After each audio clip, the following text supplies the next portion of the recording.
Bueno, les damos la bienvenida a un nuevo especial de prensa de Colina Canal 22, Colina Televisión. Tenemos el placer de ingresar por primera vez en temáticas científicas de divulgación que tienen que ver con el trabajo muy importante que ha hecho ONG Investiga Colina, que ha sido parte además de una colaboración informativa desde, en los últimos meses más recientes. Y que al conocernos un poco más hemos visto que el trabajo es muy importante en términos de ciencias aplicadas y arcoastronomía. Estoy con José Miguel Montesinos, que va a ser nuestro interlocutor en estos especiales de prensa, que van a ser ya varios capítulos, al menos 4. ¿Cómo estás, José Miguel? Muy bien, Carlos. Excelente. Oye, un placer estar con ustedes, con ONG Investiga Colina, felicitar el trabajo que han hecho desde ya.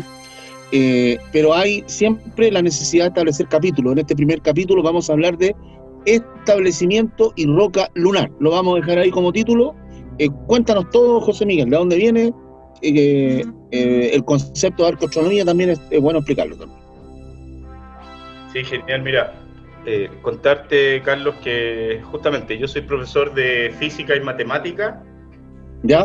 Y además estuve desarrollando una investigación en astronomía cultural. Yo soy investigador en astronomía cultural. Ya. Para tener en cuenta de qué se trata la astronomía cultural, porque muchas personas me han comentado y me entienden que la astronomía cultural se trata como de llevar la astronomía a los barrios, llevar la astronomía a las poblaciones, etcétera, y me dicen que eso es la astronomía cultural, que es como que estoy haciendo cultura con la astronomía. Y la verdad es que el concepto es mucho más amplio y va mucho más allá. La astronomía cultural de un territorio, digamos, se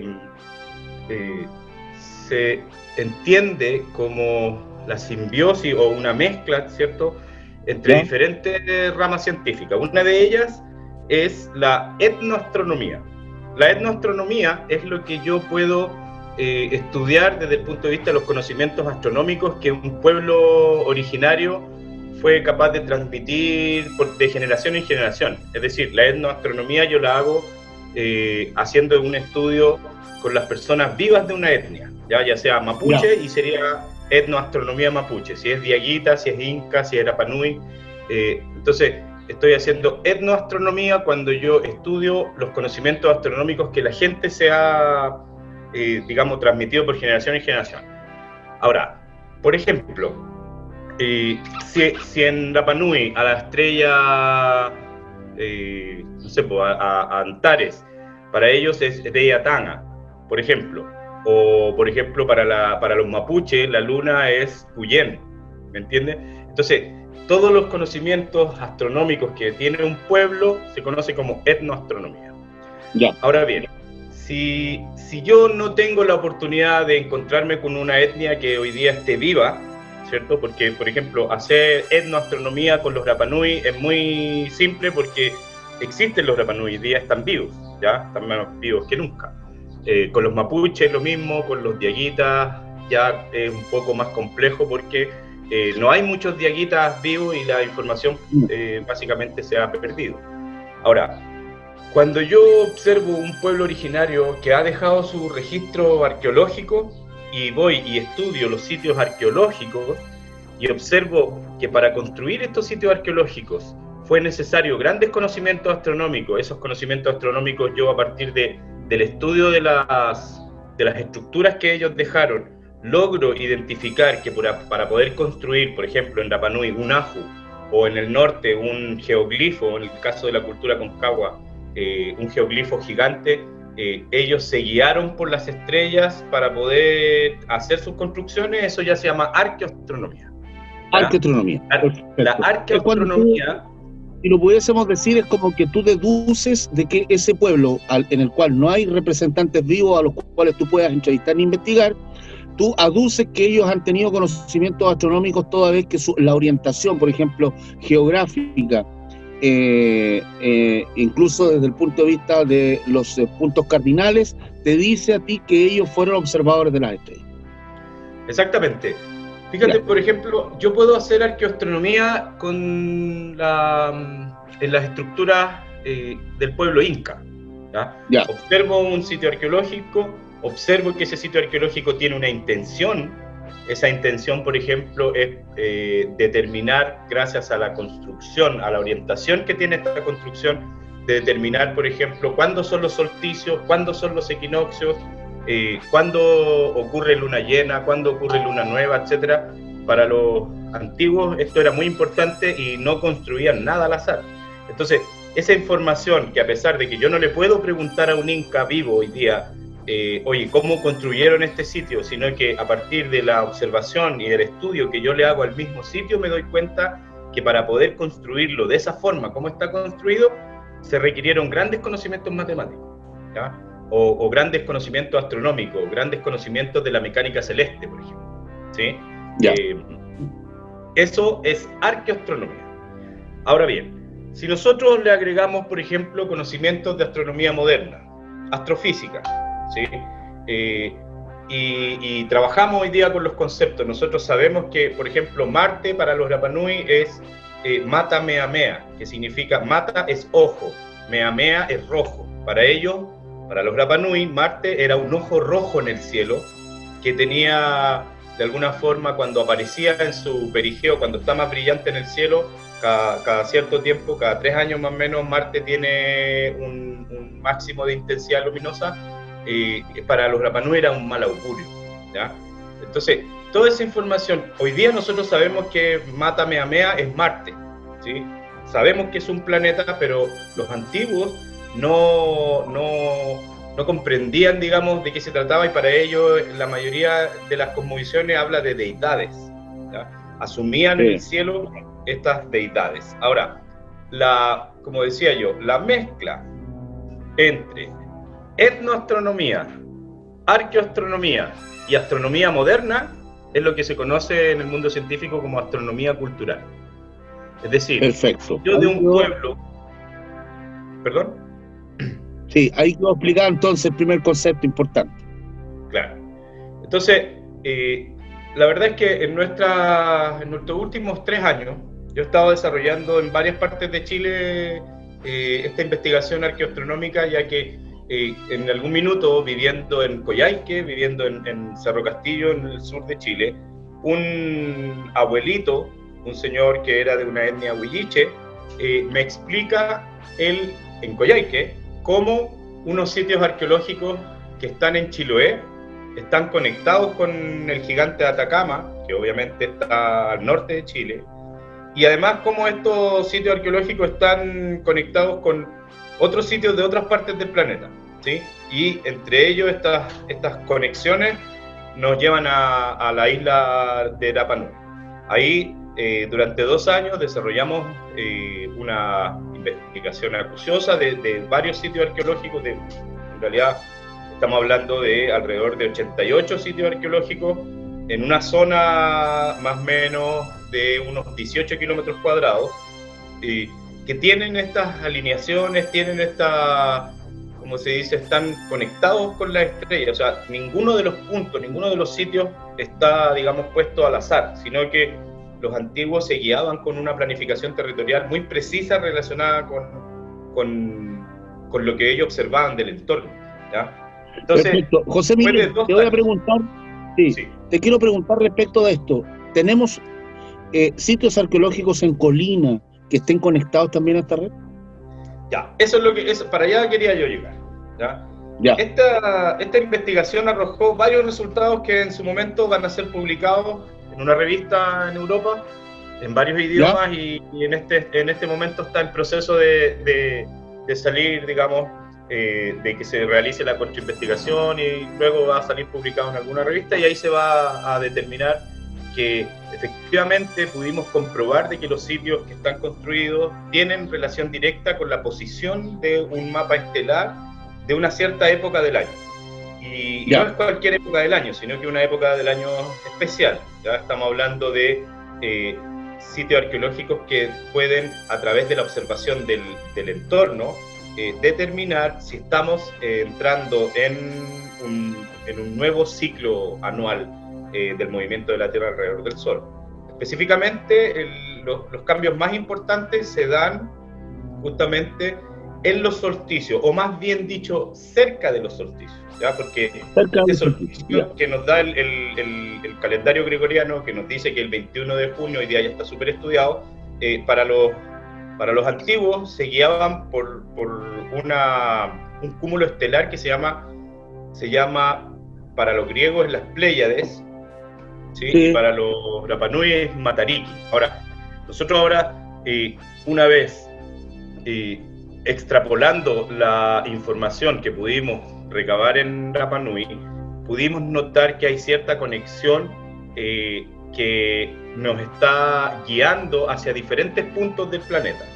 Definitivo, nosotros en algún minuto de la vida tenemos que visitar, por ejemplo, Machu Picchu, tenemos que visitar México, tenemos que visitar el norte de Estados Unidos, tenemos que visitar Japón, tendríamos que visitar una zona del lado norte de Rusia, por el lado del Océano Pacífico, Macaronesia y Nueva Zelanda y algunas islas de la Polinesia para, digamos, estar seguros de que lo que encontramos es algo que está, digamos, distribuido y además está siguiendo un patrón geométrico que es fácil, o sea, no fácil, sino que es posible de descifrar.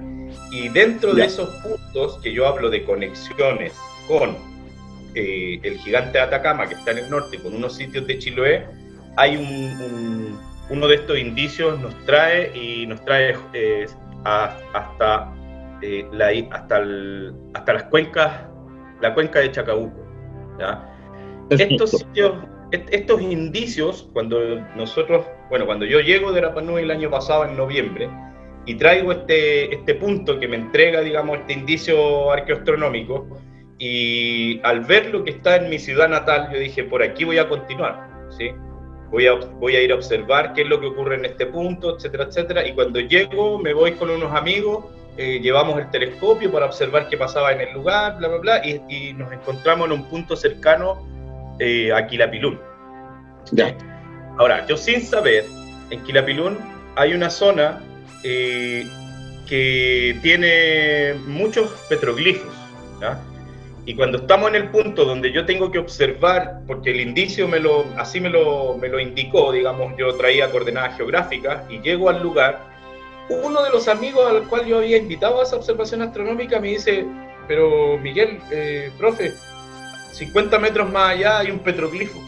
Y era, por ahí comenzó todo, digamos, ¿ya? Yeah. Porque cuando yo me observo que en este punto de un indicio arqueoastronómico que traigo para investigar aquí en Colina, y encuentro justamente este punto, es donde aparecen todas las interrogantes que se nos vienen ahora.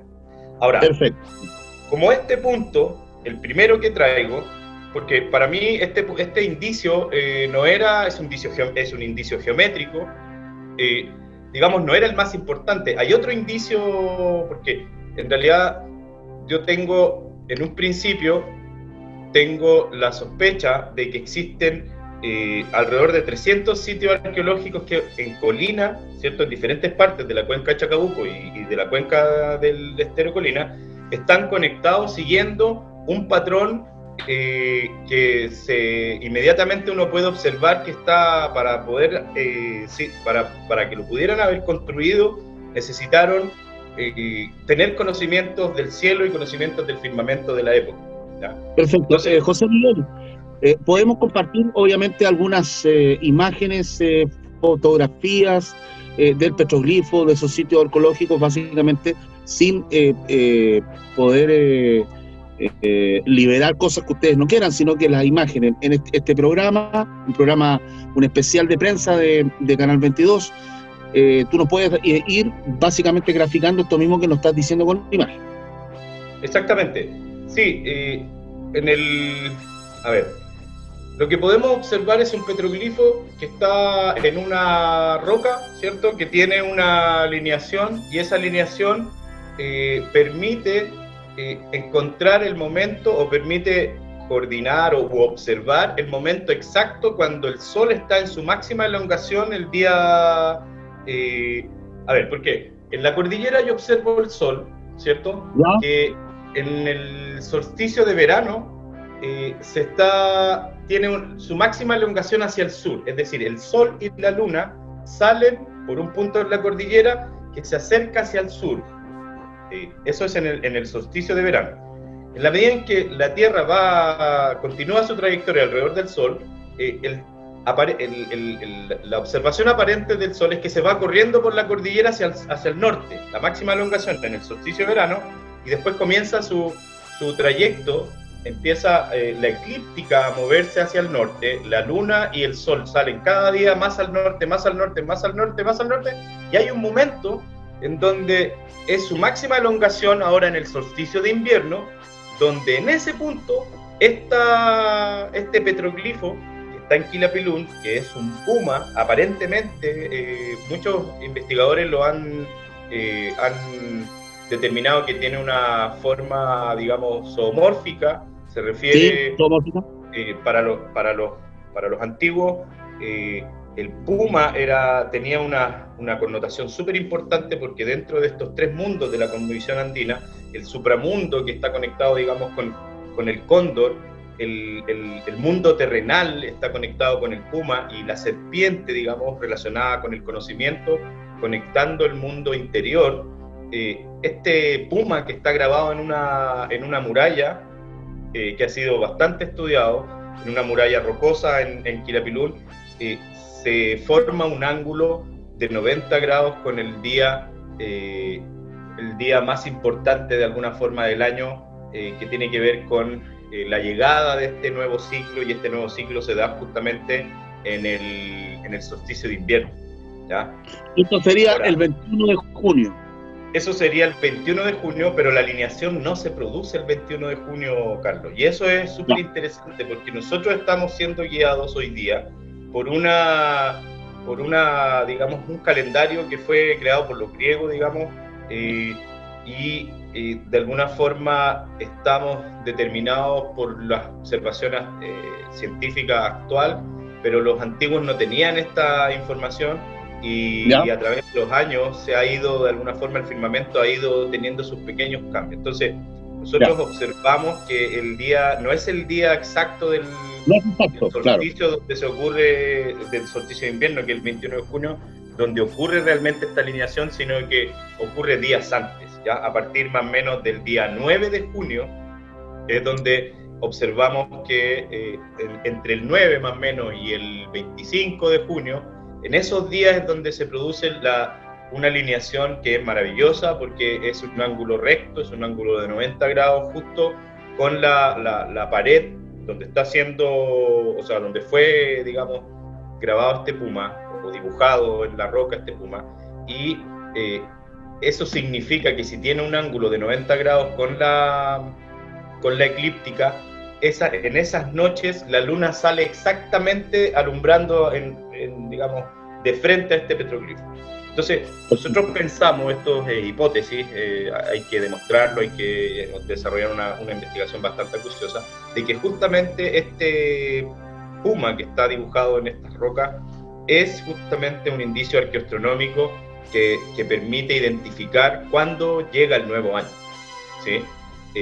Eso para los antiguos era súper importante, porque una vez que comienza el nuevo año, además coincide con que, en este caso, como es solsticio de invierno, ese día comienza el invierno. Entonces vienen las lluvias, es tiempo de sembrar ciertos elementos, es decir, esta información que está de alguna forma plasmada en la roca, que a través de la orientación con los fenómenos celestes yo puedo determinar, de alguna forma me permite a mí decir, ¿sabéis qué? Viene el invierno, hay que prepararse, luego de eso va a venir otro ciclo, y aquí es donde comienza todo de nuevo. Ahora, perfecto. José Miguel, varias preguntas. Sí. ¿Qué etnia, qué pueblo eventualmente habría dibujado, habría pintado este petroglifo en forma de puma? Ya. Eso es algo que la investigación va a determinar en el futuro, ¿de acuerdo? Ya. Por ahora nosotros tenemos antecedentes de que en la zona interactuaron en realidad son entre 4 y 6 grupos humanos. Estamos hablando en un periodo del periodo antiguo, digamos, hablamos del periodo alfarero, hablamos del periodo arcaico, ¿ya? Estamos hablando de la cultura Bato, estamos hablando de la cultura Diaguita, estamos hablando de la cultura picunche y además la cultura concagua, que también tiene su influencia muy importante dentro de la cosmovisión andina, pero principalmente nosotros tenemos, digamos, pensamos que así es, principalmente de la cultura inca. Pero no estamos seguros si fueron los incas propiamente tales los que llegaron a esta zona, sino que también pudo haber pasado en que este fenómeno de transculturación que provocaban o que de alguna forma utilizaban los incas para poder dominar los territorios, lo que ellos hacían era transmitir o de alguna forma traspasar su cultura a estas culturas que vivieron en esta zona. Por ejemplo, los diaguitas de alguna forma fueron incaizados porque los incas de esa forma dominaban, o sea, llegaban con mayor desarrollo, explicaban formas de vivir, hacían que los grupos humanos trabajaran para el imperio, convencían en el fondo a los pueblos sin que los pueblos perdieran sus costumbres para ingresar al imperio. Y el hecho de ingresar al imperio a ellos les permitía, digamos, ejercer esta dominación, y aquí en esta zona dejaron bastante registro, y además hay mucha información de los cronistas que permiten identificar los sitios que tienen influencia inca, ¿ya? Perfecto. Ahora bien, José Miguel, zona... otra pregunta. Sí. José Miguel, otra pregunta. Yo sé que ustedes están investigando, han sido muy cuidadosos respecto de esto. Yo sé que no es un puro petroglifo, que son un montón de cosas las que hay básicamente en el sector de Peldehue y Quilapilún, que es una zona de riqueza arqueológica profunda, muy, muy, muy profunda, que ustedes están realizando la investigación, pero yo entiendo que ustedes están, además de la mano, de un llamado súper importante hasta que esto se cuide, se mantenga, se proteja, y por supuesto se permita también llegar a muy buenos resultados investigativos, precisamente porque no hay intervención. Sí, precisamente, bueno, nosotros estamos súper entusiasmados, estamos observando con mucha alegría y mucha curiosidad además de saber cuál es el conocimiento que hay detrás de todas estas construcciones y de estos sitios arqueológicos. En realidad aún nosotros no definimos todavía como que son todos sitios arqueológicos, sino que nosotros lo hemos identificado como sitios de interés arqueoastronómico por ahora, ¿ya? Son sitios de interés arqueoastronómico para nosotros. Se nos ha dado ya la coincidencia de que en a lo menos 19 sitios para nosotros, 19 sitios de interés arqueoastronómico, hay estructuras antiguas. Ahora, la misión de nosotros, primero, identificar cuáles son los sitios de interés, ¿cierto?, de nuestra investigación arqueoastronómica, identificar cuáles son los sitios de interés y luego estudiar cómo estos sitios se conectan con todo este entramado, digamos, grande que existe. Por eso es que para nosotros es tan importante ahora identificarlos primero y comenzar un trabajo que tiene que ver con, porque los sitios tienen dueños, o sea, no es que los sitios tengan dueños, sino que los territorios donde se encuentran los sitios tienen dueño hoy en día.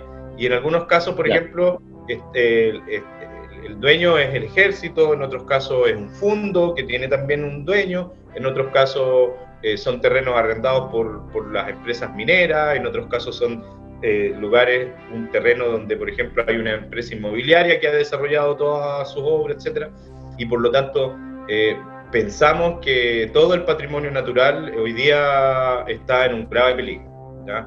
Justamente el sitio, uno de los más importantes que nosotros de alguna forma se transformó en nuestro sitio de interés o sitio de interés arqueoastronómico número 1 que hemos ido a estudiar, está en un sector que se conoce como establecimiento, ¿sí? Este sector está alrededor de 6 kilómetros río arriba desde las compuertas. Entonces, este es establecimiento. ¿Qué características tiene establecimiento? Sí. Resulta que aquí existe un lugar donde hay una forma rectangular, que es un terreno, digamos, que está entre unas quebradas. Estamos hablando de la quebrada Huinganal, ¿ya? Esta quebrada que tiene este nombre, la quebrada Huinganal, tiene varias características interesantes. Dentro de ellas nosotros observamos que existe la confluencia de dos quebradas, digamos, donde de dos lados distintos viene agua, ¿cierto? Son brazos del río que finalmente van a conformar el río que nosotros vemos más abajo, pero estas quebradas traen estos flujos, estos afluentes, digamos, de nuestro río, y llega un punto donde confluyen, y en ese punto en particular existen unas construcciones, unas pircas, unas plataformas, unos terraplenes levantados, y la forma de cómo está trabajado en el terreno, las construcciones a nosotros nos tiene bastante, digamos, curiosos, nos tiene muy intrigados, digamos, ¿ya?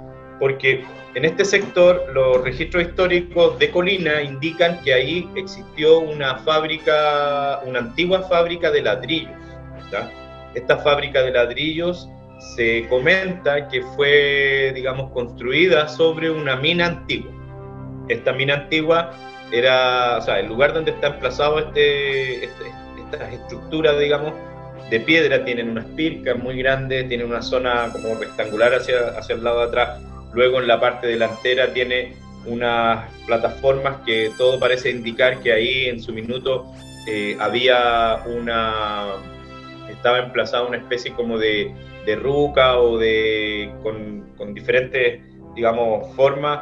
Existió ahí una como zona habitación, y en la parte de afuera tiene distribuido el sistema, digamos, las rocas todas puestas como si fuera una terraza.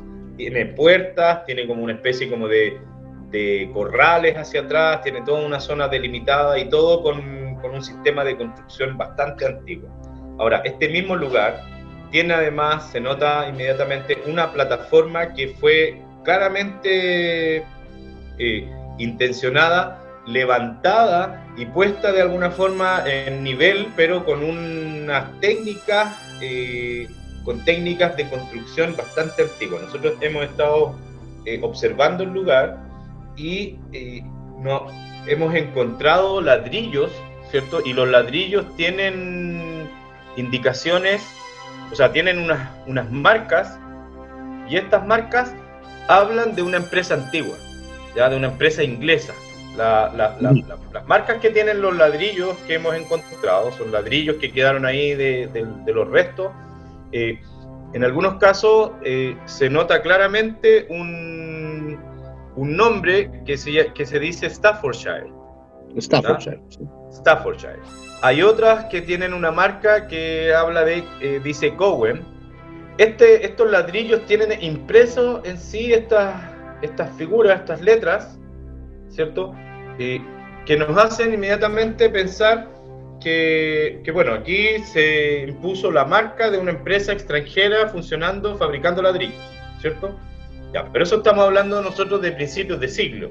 De hecho, todavía, inclusive en la casa del padre, que está, digamos, camino al Colocalán, desde Peldehue hacia arriba, el padre, bueno, falleció en los años 60, y en esa zona también hay registros de estos mismos ladrillos, o sea, ladrillos de esta fábrica fueron llevados en los años 60, antes de los años 60, y hubo, digamos, construcciones con estos ladrillos en este lugar. Entonces, estamos hablando de toda la primera etapa de principios de siglo, ¿cierto? No. Ahora, nosotros pensamos de que esas técnicas de construcción que tiene este sector, esta mina antigua o esta fábrica de ladrillos antigua, no son técnicas europeas de construcción. Y aquí es donde nosotros tenemos que remontarnos de alguna forma, y con el equipo, bueno, hay una misión, digamos, un estudio antropológico que hacer, un estudio histórico, situar esto en el contexto, etcétera, y observar todo lo que ocurrió, pero nosotros estamos seguros de que las técnicas que fueron utilizadas para construir estas pircas, estas como, digamos, habitaciones que tienen, los terraplenes, la forma como nivelaron el terreno, ahí, insisto, no son técnicas europeas, sino que fue construida o fueron construidas, y las hipótesis son varias, o fueron construidas sobre un emplazamiento antiguo, o utilizaron esclavos o obreros de alguna etnia que manejaban estas técnicas para poder realizar estas construcciones. Ahora, lo fascinante de este sitio, porque alguien me dijo, oye, pero eso no tiene pinta de ser arqueológico, porque recién a principios de siglo ya era una fábrica que tenía dueños ingleses, etc. Entonces, si uno observa el lugar, si uno sigue mirando alrededor del lugar, también se encuentra con que existe estos agujeros en las rocas, ¿cierto? ¿Ya? Que en algunos casos son conocidos como piedra tacita, y en algunos casos son horadaciones que se le hicieron a las rocas, y muchas de ellas son horadaciones, o sea, se nota que las horadaciones son intencionadas, o sea, una roca no, naturalmente, exacto, una roca naturalmente no se le hacen este tipo digamos, de agujeros, pero para eso necesitamos la opinión de un experto, de un geólogo, ¿ya? En este sector, más o menos a unos 100 metros de establecimiento, se encuentra una estructura megalítica, pero más que estructura, porque es una formación natural, o sea, es una roca muy grande, una roca que tiene como una protuberancia, digamos, en la zona que da hacia el sur, y esta protuberancia, digamos, estamos hablando de por lo menos unos 20 o 25 metros de altura, y tiene horadaciones alrededor de la roca por todo el sector, en este digamos, conglomerado lítico, digamos, y estas horadaciones hacen que la roca tenga hoy día una apariencia bastante particular, ¿sí? Conversando con algunas personas que viven muchos años acá, algunos de ellos son arrieros, otros son simplemente campesinos que son de mucha edad. Por un lado nos hemos encontrado con que a esta roca le llaman la piedra del loro, porque comentaba el vecino que hay hubo un periodo de tiempo, un periodo en el que en ese lugar, en esos agujeros, llegaba una bandada de loro, y en una cierta época se ponían a anidar ahí, por lo tanto la roca estaba llena de esta especie de loro que vive en la cordillera. Y ¿ya? Por otro lado, también existe una cantidad de personas que también nos comentaron que esta piedra no se llama piedra del loro, sino que ellos la conocen como roca lunar, ¿sí? La roca lunar. Ya. Sí. ¿Por qué? Porque tiene estos agujeros, y aparentemente me decían, no, mira, yo creo que es porque como tiene agujeros, se asemejan como a los cráteres de la Luna. Claro. Exacto, a la superficie lunar. Entonces, toda esta información, de dónde viene, cómo le dicen la piedra del loro, la roca lunar, a nosotros nos tienen muy intrigados, porque la forma que tienen estas hendiduras se manifiesta de inmediato que eso no es una formación natural. Pero insisto, lo que necesitamos nosotros ahora es que un especialista, un geólogo, nos permita determinar que estas horadaciones no fueron, o sea, son, digamos, ¿cómo se dice?, de carácter antrópico, es decir, que fueron hechas por el hombre, ¿ya? Ahora, ¿por qué esta roca, por qué fue labrada, por decirlo entre comillas? ¿Por qué fue labrada? ¿Por qué le sacaron? ¿Por qué le formaron estos agujeros?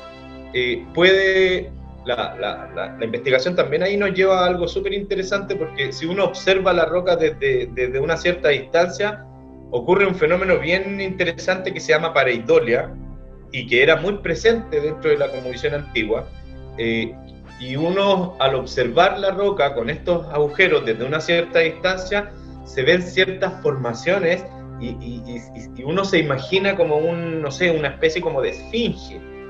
Entonces eso hace pensar de que los que labraron esta estructura, por un lado, nos hace pensar de que los antiguos que labraron esta estructura estaban buscando darle una forma a esta roca gigante, con alguna intención relacionada con su entorno, con su cosmovisión, porque los antiguos no hacían nada así como al azar, ellos no hacían cosas por diversión, sino que todo tenía que ver con un equilibrio natural, entre un equilibrio natural y un equilibrio espiritual. este lugar, como te digo, está emplazado en este sector que tiene todas las condiciones para poder realizar un asentamiento humano con mucho éxito, porque tiene agua, tiene bosque, tiene leña, tiene para cazar, está cerca de estas estructuras, digamos, que permite extraer minerales, y por lo tanto el trabajo que nosotros tenemos durante todo este año es un trabajo de levantamiento que vamos a tener. Vamos a hacer un levantamiento, digamos, topográfico con gente del equipo. Vamos a pedir la ayuda de expertos como geólogos para determinar. También hay un equipo en el caso del estudio de la flora y de la fauna que está de alguna forma observando y está determinando si los agujeros pudieron o no haber sido formados de manera natural por algún agente biológico. Puede ser, no sé, algún animalito, o podría ser también alguna especie de líquen que pudo haber hecho los agujeros, etcétera, etcétera. Para nosotros es un misterio desde donde se mire. O sea, si esta roca, que es gigantesca, fue y logramos determinar de que los agujeros no pudieron haber sido realizados o haber sido formados por algún agente biológico, algún agente vivo, digamos, entonces, y se logra demostrar de que los agujeros son de carácter antrópico, es decir, que fueron creados por el hombre, tiene un fin y vale la pena para nosotros investigarlo, porque además está emplazado justo en un punto muy importante desde nuestra investigación arqueoastronómica. José Miguel, ha sido la verdad un placer haber podido entregar esta información en un primer capítulo. Esto da para mucho. Señalar que va a tener todo esto apoyo gráfico. Agradecemos este primer acercamiento. Se nos acaba el tiempo ya de este primer programa, un especial de prensa respecto de ciencias aplicadas, arqueoastronomía, astronomía cultural acá en nuestro territorio. José Miguel, felicitaciones por el trabajo desde ya. Esperamos que tengan mucho éxito. Nos vemos pronto en un próximo programa. No sé si tú quieres hacer un mensaje al cierre. Sí, mira, lo más importante para nosotros es lograr identificar estos sitios, y por lo tanto nos encantaría o nos gustaría hacer un llamado a toda la población de Colina que viva en cualquier zona de las cuencas, ya sea la cuenca Chacabuco, la cuenca del Estero Colina, o las zonas que están emplazadas para el lado de Chicureo, o donde está, digamos, el pueblo, la ciudad de Colina propiamente tal, de que cualquier indicio que ellos tengan, que las personas tengan sobre algún sitio que pudiera tener alguna importancia dentro de nuestra investigación, por favor, si nos pueden contactar, estaríamos eternamente agradecidos. Sabemos que hay muchos lugares que las personas antiguas conocen. Nosotros tenemos antecedentes de que los sitios que son de interés arqueoastronómico para nosotros son alrededor de 300, y hay, personas que me hablan de alrededor de 500 sitios que han sido de alguna forma rescatados por los estudios de impacto ambiental que han desarrollado las empresas mineras, pero que no han sido estudiados en su estructura macro, ¿ya? Porque todos los sitios han sido estudiados, pero de manera puntual. Todavía no hay ninguna investigación concluyente de que hable de que los sitios están conectados entre sí. Entonces, cualquier información, cualquier indicio de estructuras antiguas, de petroglifos, de piedras tacitas, o de cualquier cosa que pareciera ser alguna estructura antigua hecha por el hombre, nos encantaría que nos contactaran y de alguna forma establecer o entablar esta misión de primero identificar los sitios y luego proponer que se declaren estas zonas de protección, ya sea zona de protección histórica o en este caso como que sean declarados monumentos nacionales, para que nosotros podamos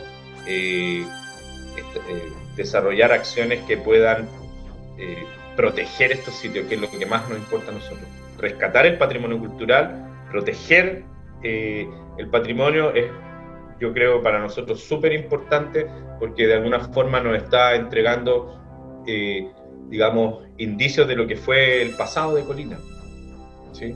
Así que eso, muy importante. Muchas gracias por esta invitación, y esperemos que la siguiente pueda traer información un poco más precisa de algunas cosas interesantes que estamos mirando. Muchas gracias, José Miguel Montesinos, de ONG Investiga Colina. Este ha sido un especial de prensa dedicado a ciencias aplicadas, arqueoastronomía y astronomía cultural. Muchas gracias, nos vemos muy pronto.